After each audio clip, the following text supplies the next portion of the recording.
నా పేరు హనుమంతరాయుడు, కమ్మదూరు మండలం కదిరిదేవుపల్లి. 2024 ఎలక్షన్ గురించి ఈరోజు నేను ఒక చిన్న విషయం చెప్తున్నాను. 2024 ఎలక్షన్కి మా కళ్యాణం నుంచి రంగయ్య గారు, అక్కడి నుంచి అల్లినేని సురేంద్రబాబు గారు నిలబడ్డారు. 10వ తరగతి చదివినోడు టీడీపీ క్యాండిడేటు,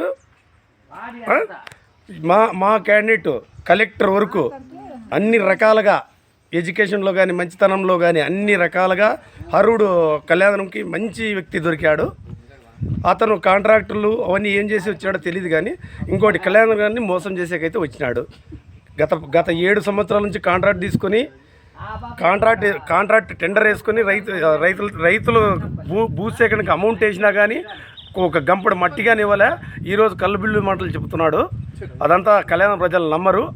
ఎందుకంటే మా ప్రాంతం అభివృద్ధి చెందాలంటే రంగయ్య ఉండాలి.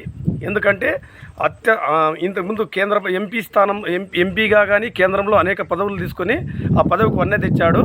అనేక గ్రామీణ ప్రాంతాల్లో పర్యటించి గ్రామీణులకు ఏమేమి అవసరాలు కావాలో అనే సంస్కరణలు కేంద్ర ప్రభుత్వానికి తెలియజేశాడు. ఇంక ఇటువంటి కాక ఇంకా కళ్యాణం ఇంకేం కోరుకుంటాం.